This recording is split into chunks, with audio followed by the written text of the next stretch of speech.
안녕하십니까. 괴정 5구역 우리 새집 만들기 위원장 주영록입니다. 요즘 여러 가지 일들로 계속 지난 1년이 시끄러웠습니다.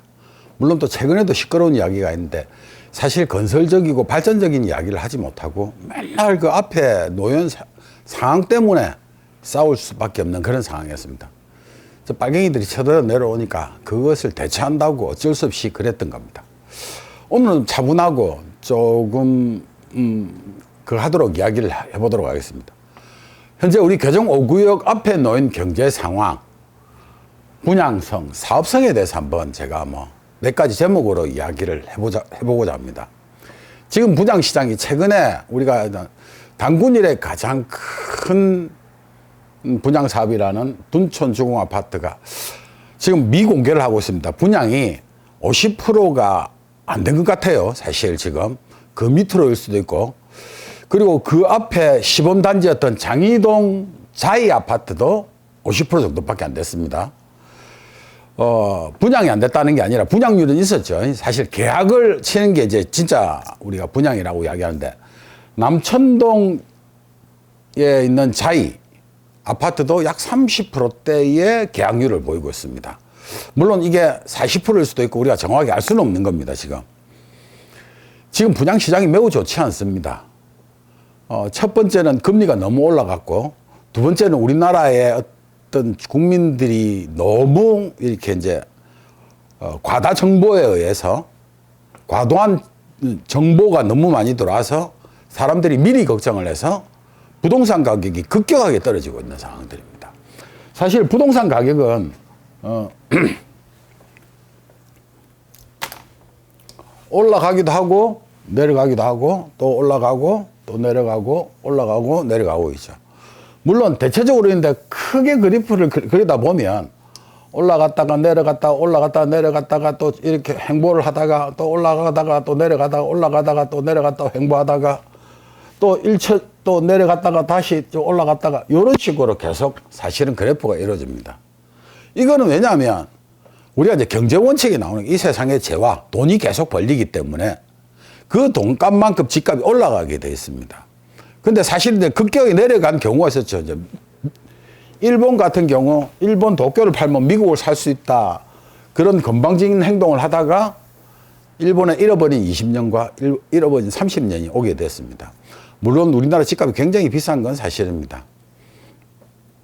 그런데 그렇다고 해서 지금만큼 이렇게 확 부동산이 올라가다가 이렇게 떨어져야지, 올라가다 이렇게 떨어지는 경우는 극히 드물다는 겁니다.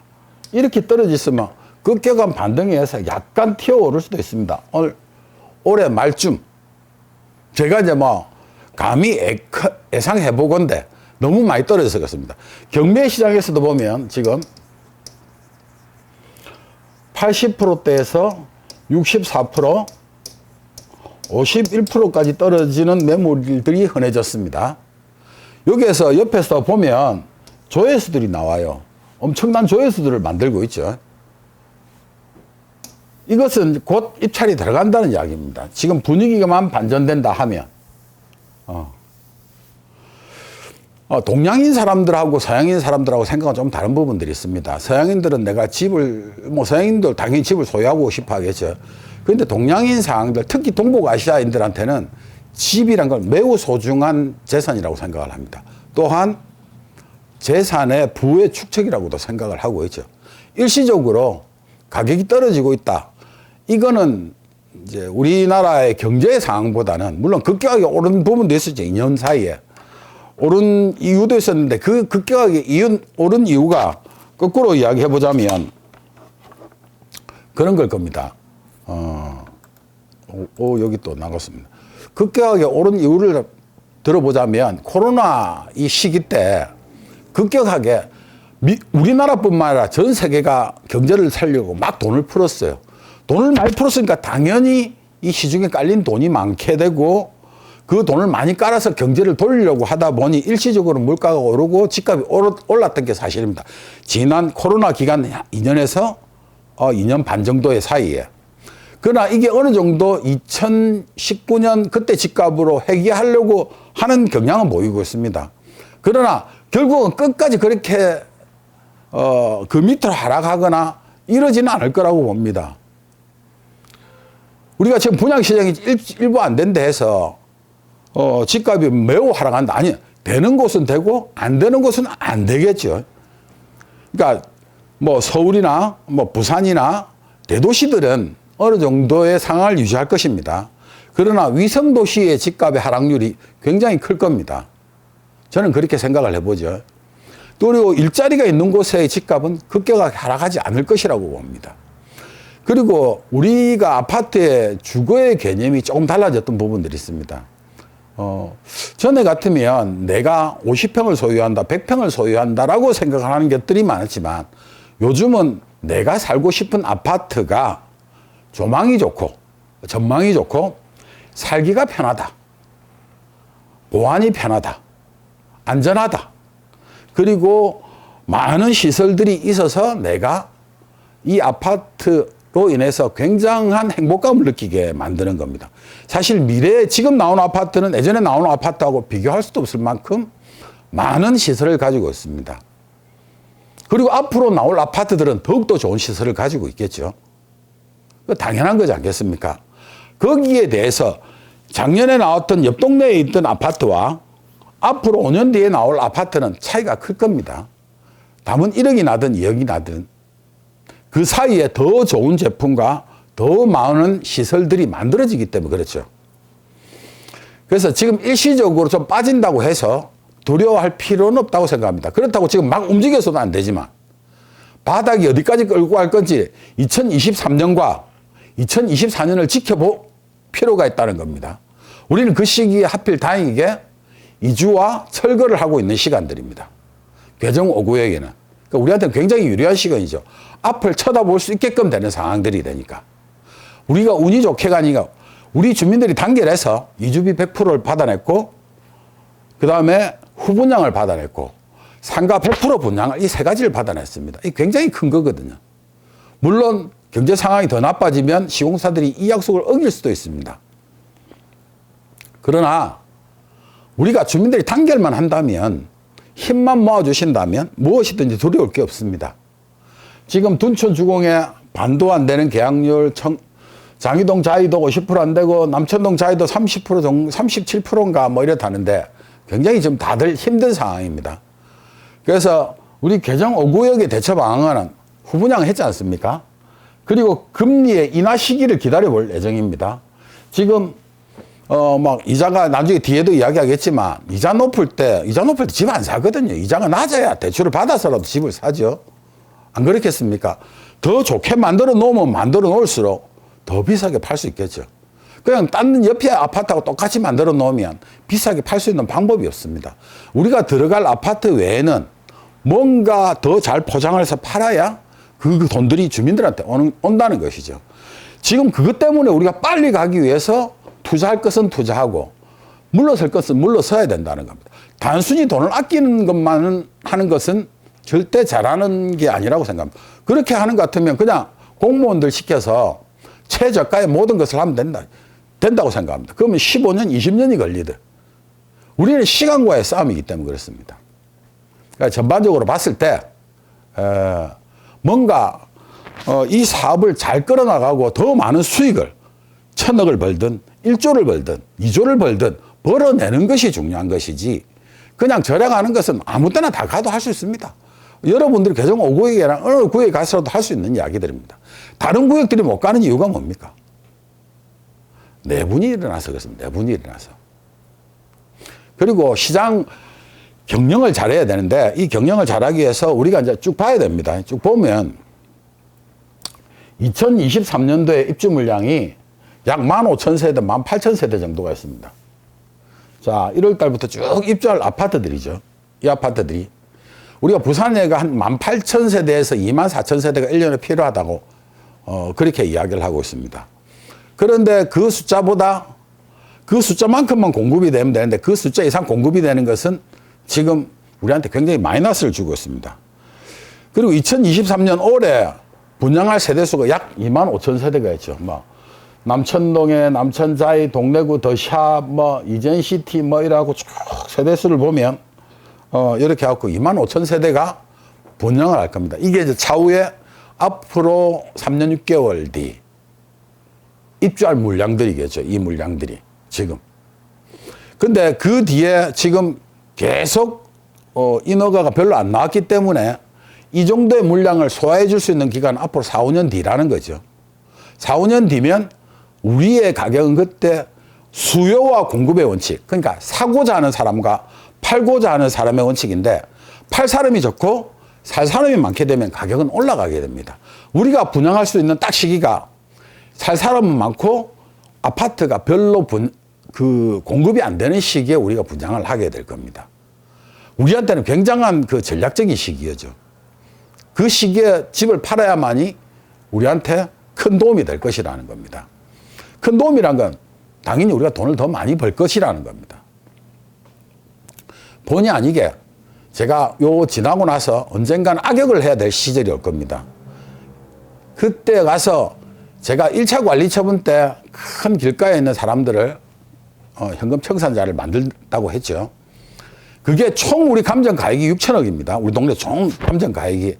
근데 여러분 먼저 아셔야 되는 게 우리 원래 총 감정액이 얼마냐면 3천억이었습니다. 3천억. 이걸 거의 2배 가까이 만드는 거죠. 6천억으로.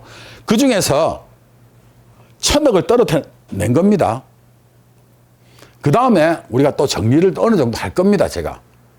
그러면 주민들한테 약속한 대로 자기하고 비슷한 재산권을 가져가는 데는 분담금이 10원도 없다. 그 약속을 제가 수백 번, 수천 번도 더 했습니다. 1차는 길거리에 있는 상가들을 정리한다. 2차는 어떻게 정리를 해서 우리 주민들한테 분담금이 없이 만들겠다는 약속을 많이 했습니다. 한 번도 그 약속을 제가 어기거나 말을 바꾼 적이 없습니다. 그래서 지금 제가 2023년도에 입주할 아파트나 2023년도에 분양할 아파트나, 물론 내년 되면 또 보여드리겠지만, 우리가 분양이 없는 시기에 우리가 분양을 해야 된다. 촉진 3구역이나 남천비치나 우리보다 큰 단지 대연 8구역이나 이들하고 피해서 우리의 공급이 돼야 된다. 그리고 우리만 개정 5구역만 돼야 되는 게 아니라 사회 신도시 메가시티가 완성된 상황에서 이것을 만들어내는 것이 중요하다고 저는 그렇게 생각을 하고 있죠. 지금 이제 두 번째 경제 상황에 대해서 말씀드리고자 합니다. 지금은 스태그플레이션의 시대죠. 인플레이션도 되고 불황도 되고 있는 두 가지가 동시에 되고 있다는 겁니다. 경제 활동이 매우 침체되고, 경제 활동이 침체되면 물가가 떨어져야 되는데 오히려 물가는 상승되는 상태, 저성장이고 고물가인 상태가 지금 스태그플레이션의 상태입니다. 우리나라만 그런 게 아니라 전 세계적으로 지금 다 그렇습니다. 미국은 그나마 고용지수가 좀 높아서 좀 덜하죠. 그런데 미국도 지금 고용지수가 나빠지기 시작했고, 지금 경제 상황이 안 좋으니까 금리를 올리는 걸 잠시 약간 보류한다는 느낌이 있습니다.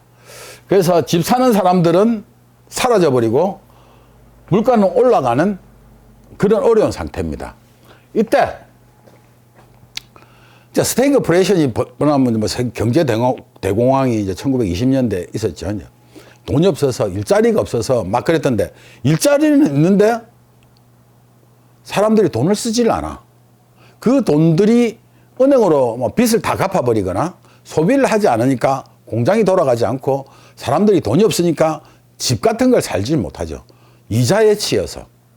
이자 갚고 나면 생활비가 줄어드는데, 생활비를 많이 써야, 소비를 많이 해야 경제가 돌아가고, 경제가 돌아가야 공장이 돌아가고, 공장이 돌아가야 일자리가 많이 늘고 월급을 주게 되는데, 이 돈들이 주민들한테 줘봤자 이 국민들이 바로 지금 이자 갚는데 더 급급한 상황이 옵니다. 이거는 사실 우리 국민들의 잘못이 아니라 세계적인 어떤 코로나로 인해서 생긴 일시적인 현상이죠. 물론 다 이겨내야 될 상황들입니다. 그나마 거기다가 우크라이나 전쟁이 벌어지고 중국이 대만을 자꾸 이제 뭘 하겠다는 이야기들이 계속 나오고 있는 상황에서 더욱더 물가는 불안정해지고 자국의 보호무역 안으로 다 숨어버리는 거죠. 수출은 하지 아니하고 그런 상황이 벌어집니다. 우리나라 같이 아무것도 없는 나라는 수출을 많이 하고 수입을 많이 해서 더 많은 수출을 해서 이득을 내야 될 나라인데, 세계 경제가 마비됨으로 해서 우리가 매우 힘들고 있다는 겁니다. 그때 우리가 어떤 생각을 해야 되냐면 지금 당장에 그걸 하면 3,240억, 3,240억이라는 게 굉장히 좀 잘못된 그겁니다. 이게 우리는 기준을 오늘을 기준으로 해야 되는데 철거되는 2년 후에 올라갈 것까지 지금 물가지수가 가장 높은 오늘 날짜의 물가지수를 곱해서 만들어진 금액들입니다. 그러니까 실질적으로 건축물 물가지수가 떨어질 겁니다. 추후에는. 그러니까 물가가 떨어짐으로 인해서 이 가치 떨어지게 되면 지금은 곱하기 10이 됐는데 0.10이 됐는데 여기 0.5나 0.7로 떨어지게 되면 3,240억이 1,500억으로 떨어질 수도 있고 2,000억으로 될 수도 있는 겁니다. 그러니까 이게 이 숫자 노름 하나에 이 금액들이 달라지고 있는 겁니다. 그 부분에 대해서. 그때 가서 우리가 일반 물가 지수로 바꾸거나 또 우리가 확실하게 이 물가에 대해서 뭐 창호는 어떻고 뭐 철근 콘크리트를 어떻게 넣을 것이며 HBM을 어떻게 할 것이며 우리가 다 가격을 정해서 시장가와 비교해보고 우리 주민들이 협상을 해서 온전한 가격으로 협상을 할 것입니다. 그래서 건축물 물가 지수가 내려갈 때 협상을 하거나 아니면 우리가 불리하면 일반 물가 지수로 바꾸거나 아니면 우리 주민 협상단을 통해서 시공사와 협상을 한다. 이게 우리의 대처 방법입니다. 이 지금 스태그플레이션 가장 안 좋을 때, 그건 말로 표현하면 그렇죠.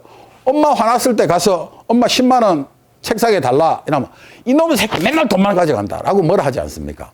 그럼 엄마 기분 좋을 때 가가지고 엄마 그 뭐 10만 원까지는 필요 없고 한 5만 원만 좀 주세요 하면 그래 5만 원 바로 아무 말도 안 하고 주죠. 그때 상황과 똑같이 지금 엄마는 굉장히 예민하고 경제는 매우 예민하고 물가가 높고 경제로 어려운 상황에서의 지수와 이게 이 고비를 지나가면 이 고비를 지나가고 나면 다시 그 지수들이 낮아짐으로 해서 우리가 건축 단가가 우리하고 다시 조정을 할 수가 있게 되겠죠. 그 바보 같은 브로커들이 그런 이야기를 했습니다.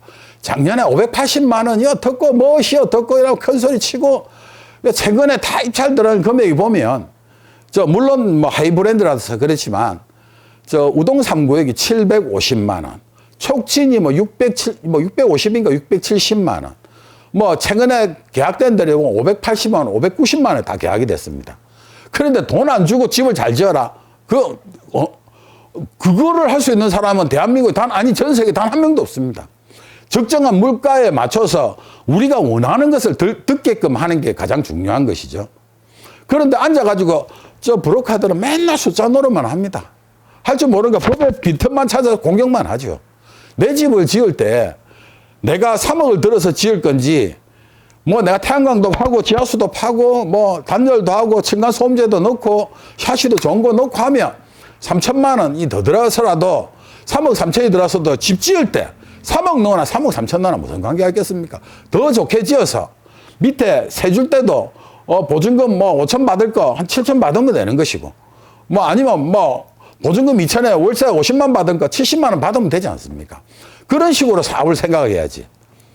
안 쓰고 안 하는 것 같으면 전번에도 말했지만 공무원들 갖다 놓고 최저가로 해서 15년, 20년 걸리는 게 가장 많습니다. 제가 돈을 많이 쓰거나 제가 이게 합당하지 못하면 벌써 잡혀가야죠.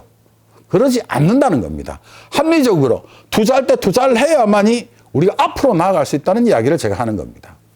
지금의 경제 상황은 매우 좋지 않다. 이 말은 경제적인 용어로 보면 스태그플레이션. 이 스태그플레이션 상황의 지금의 숫자들은 우리한테 굉장히 불리합니다. 그런데 이때 우리가 중요한 거는 우리보다 시공사들이 더 잘 알아요. 대기업이기 때문에.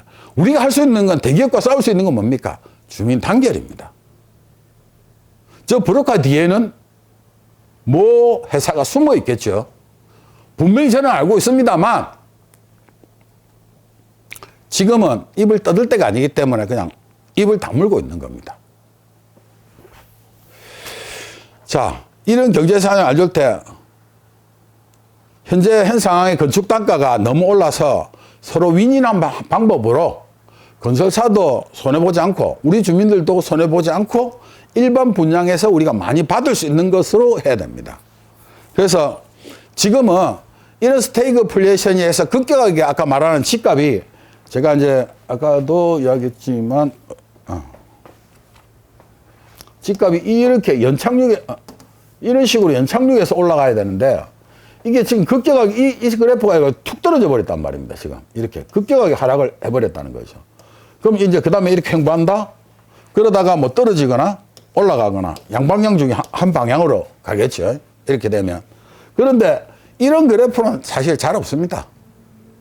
주식이든 부동산이든. 이렇게 급격하게 떨어질 때 일단 반발이 좀 올라옵니다. 반발이. 반발이 좀 올라왔다가 다시 조금씩 이런 식으로 행보를 하겠죠. 행보를 해도. 왜냐하면 이 시기 때 아이고 안 된다 해갖고 전부 다들 집을 안 지어버리거든. 그러면 집에 수요는 기본적으로 필요하기 때문에 아주 미사나마 조금씩 우상향해서 올라가는 방법을 택할 겁니다. 이러다가 어느 순간에 참다 안 돼서 빵 터지는 다시 경기의 상승장이 다시 올라올 수도 있을 것이고 우리나라 대한민국이 국민들이 계속 지어가고 있으니 밑으로 하락장이 생길 수도 있습니다. 그러나 실질적으로 우리나라는 지금 1인 가구가 매우 늘어나고 있고 외국에서 우리 한국에 들어와서 살려고 하는 사람들이 많기 때문에 저는 전반적인 우상향 쪽이 맞다고 생각합니다. 이렇게 처진다면 나라가 망한다는 거죠. 집값이 떨어진다는 건 집을 보고 빌려준 은행이 망한다는 것이고 은행이 망한다는 것은 나라가 망한다는 것과 곧 귀결이 됩니다. 제가 저는 정부 여당도 아니고 야당도 아니지만 정책적으로 우리가 십몇 년 전에 굉장히 경제가 어려운 시기였습니다. 이명박 대통령 시절입니다. 건설사들이 다 부도 나온다고 할 때 4대강이나 사업을 벌려서 건설사들을 살려줬죠. 그때 건설사들이 무너졌으면 은행도 연쇄도산을 하는 겁니다. 은행이 연쇄도산하면 나라가 망하는 것이죠. 그러니까 적정한 물가를 유지하고 적정한 집값을 유지하고 하는 것은 옳았다라고 저는 판단을 하는 겁니다. 그래서 지금도 정부에서 너무 급격하게 집이 떨어지니까 일시적으로 경기가 급격한 하락으로 경제 부담이 되므로 여기 IMF나 리먼 브라더스 1997년 IMF나 2008년 리먼 브라더스 사태보다 더 위험한 상황이라는 겁니다. 일시적으로 2주택자가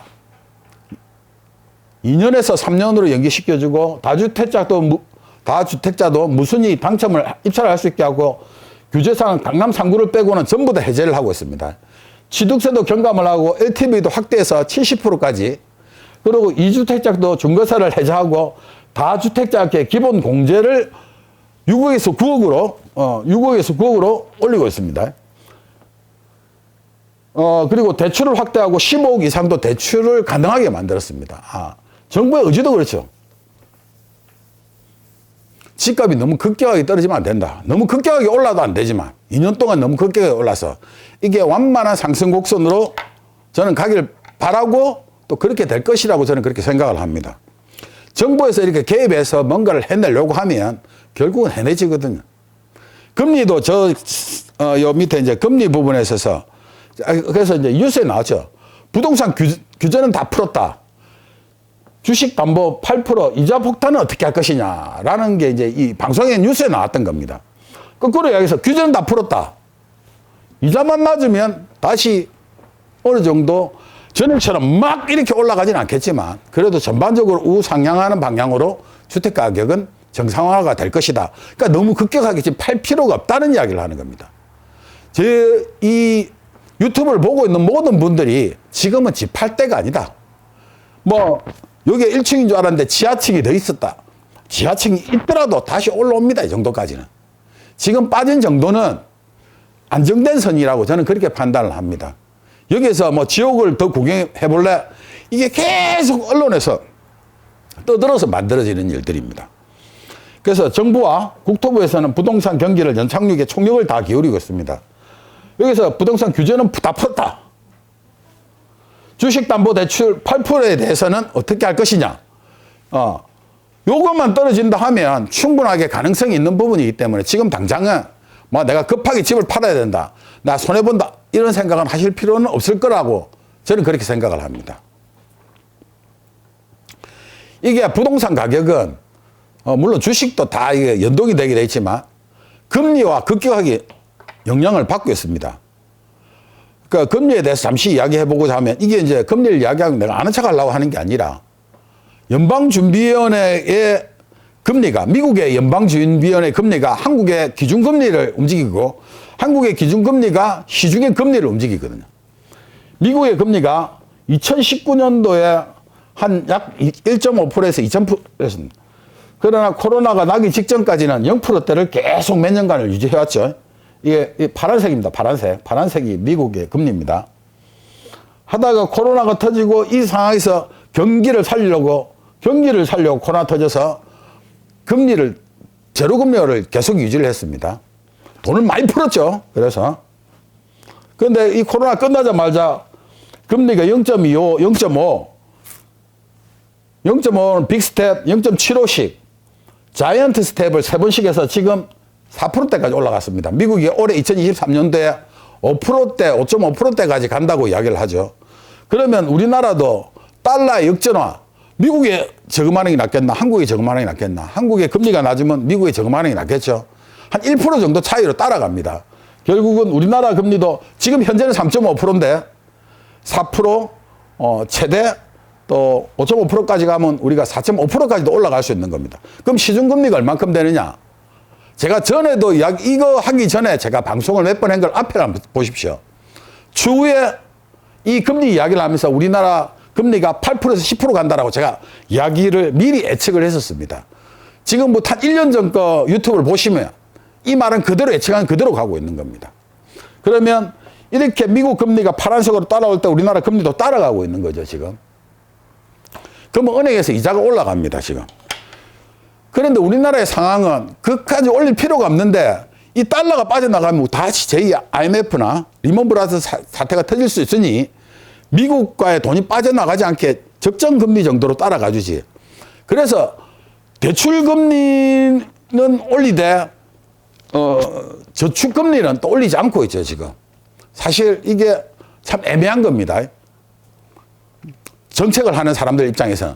그런데 우리나라가 이렇게 집값이 떨어지거나 건설 경기가 무너진다 하면 우리나라 경제가 큰 축이, 하나의 축이 무너지는 겁니다. 우리나라가 수출하는 것도 큰 돈을 버는 거지만 내수시장을 진작하는 거, 내수시장에서 가장 진작하는 게 뭡니까? 집, 차 사는 거. 이게 가장 큰 거지 않습니까? 집 사는 거, 차 사는 거.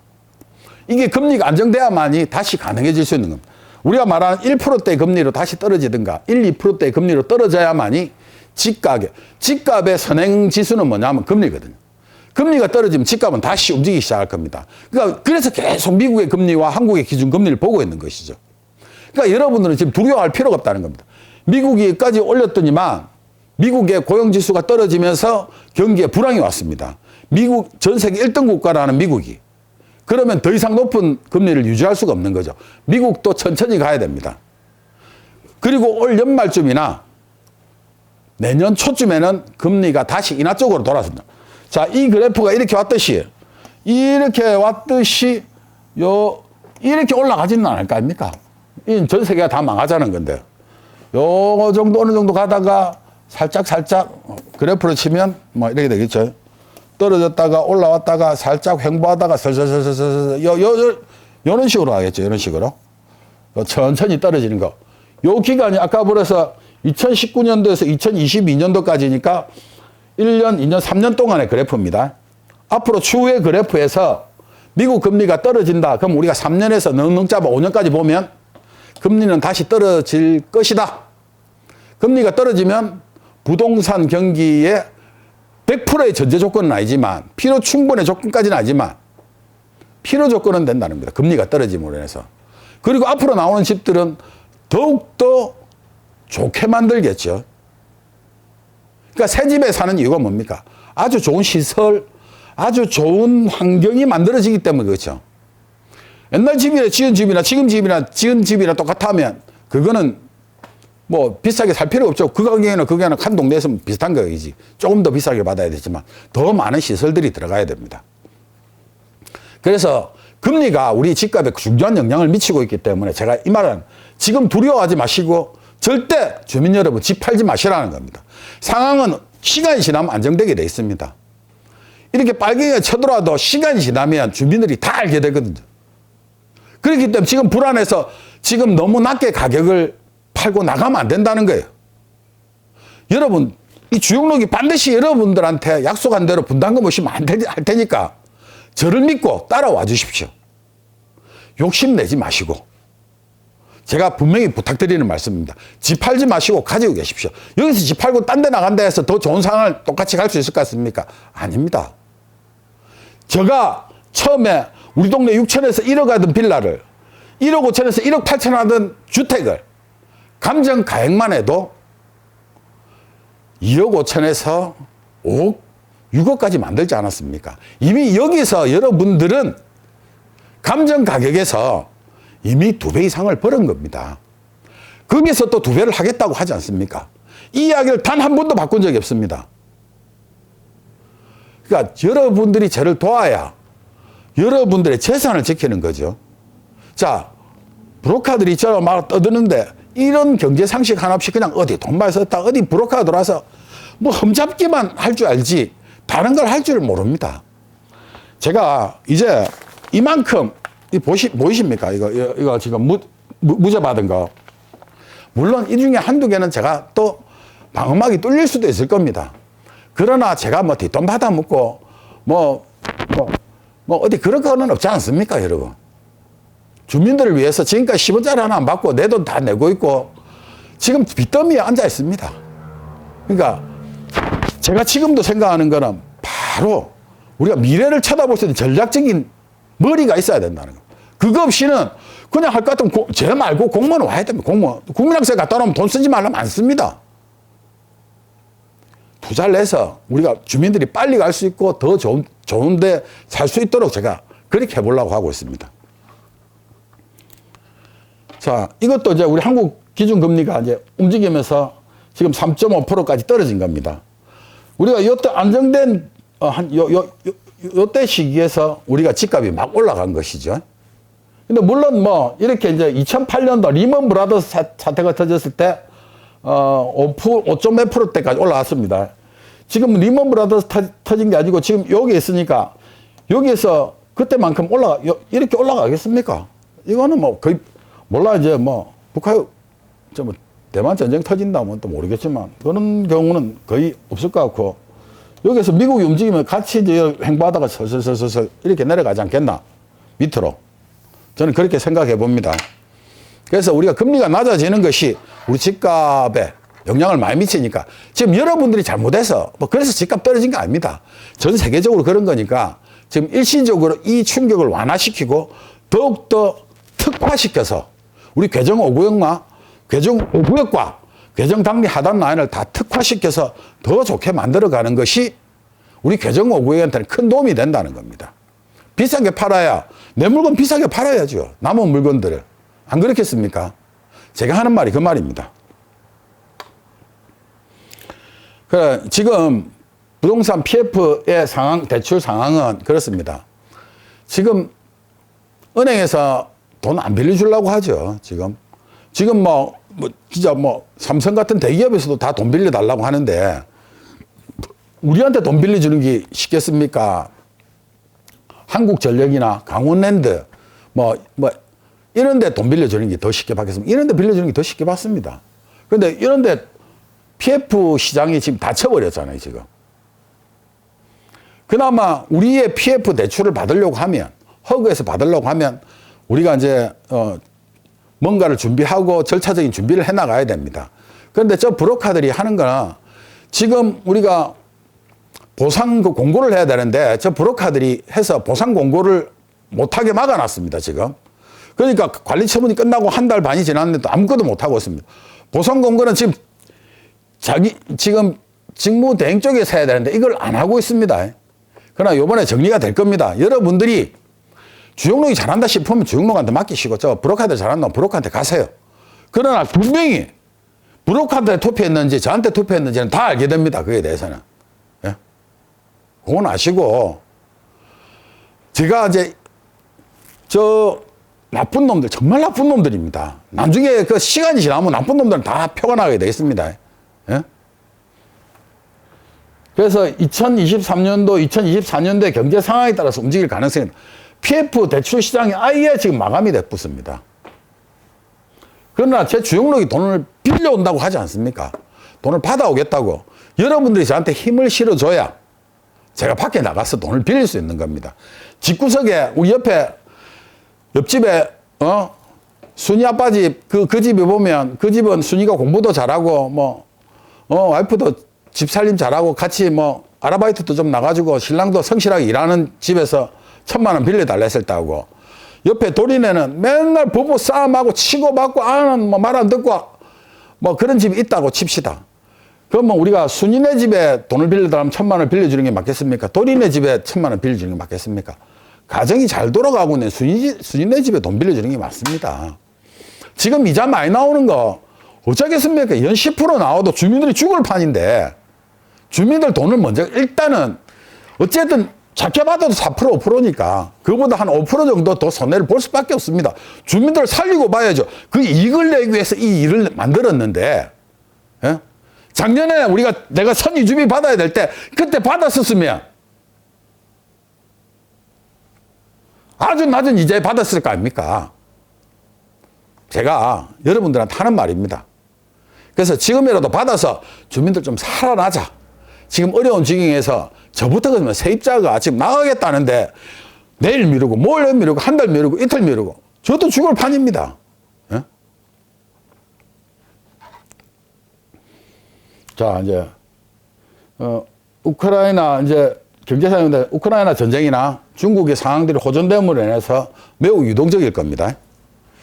이 모든 것이 제가 오늘 이야기하는 건 당장이 벌어지는 일 때문에 이야기를 하는 것이 아니라 주민이 일치 단결해야 된다. 나아가서 우리 괴정, 당리, 하단 모두 전 지역이 메가시티가 되고 전 주민이 일치 단결해야 이 사하에 메가시티가 들어설 수 있고 신도시가 들어설 수 있는 거죠. 그래야만이 주민들이 일치된 목소리가 사하구청이나 정치인들이 우리를 도와주죠. 부산시나. 가서 여러분 생각해 보십시오. 여러분이 구청장이다. 여러분이 부산시장이다. 가서 맨날 데모하고 하는데 도와주고 싶은 마음이 단 일이라도 생기겠습니까? 예?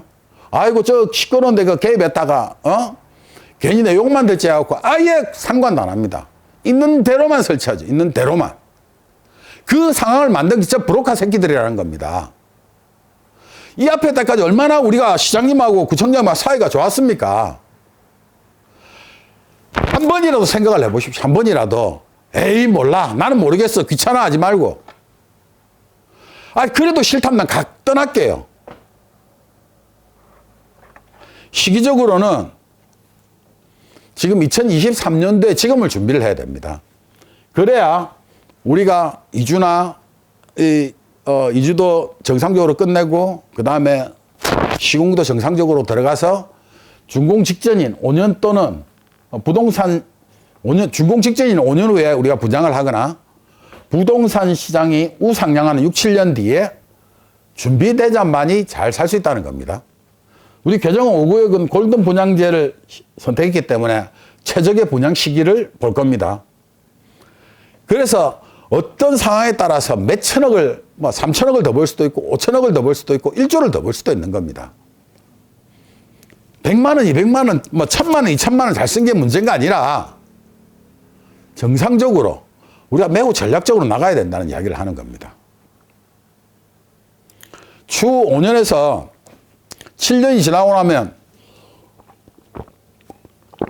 부산의 부동산 시장은 어떻게 변하겠습니까? 해운대 우리가 좋다는 해운대 신도시가 35년에서 40년이 경과하게 됩니다. 명지가 20년을 경과하는 시점이 지나게 됩니다. 엑스포로에서 부산 북항으로 인해서 원도심 쪽이 발전하게 됩니다. 서부산 터널이 개통이 되고 사상 하단선이 개통이 됩니다. 하단에서 녹산으로 가는 것도 일부 개통이 될 것입니다. 이게 또 이 부분들이 얼마나 우리 4구 괴정 5구역에 큰 플러스가 되겠습니까? 35년, 40년 된 아파트에서 우리 4구 괴정으로 넘어오지 않겠습니까? 거기 살고 싶겠습니까?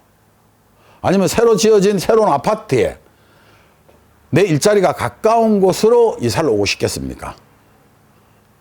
여기에 조사를 해보면 해운대 신도시 사는 사람들 중에 50% 이상이 서부산에 회사를 다니고 있습니다. 그 막히는 길을 왔다 갔다 하고 있죠. 그럴 바야 차라리 집 가까운데 괴정 5구역 이쪽으로 집을 사야 되는 거죠. 해운대 신도시처럼 괴정 당리 하단 라인이 전체적으로 발전을 하게 되면 이쪽으로 다 들어오게 돼 있죠. 40년 된 아파트하고 새로 지은 아파트하고 하늘과 땅 차일 거니까.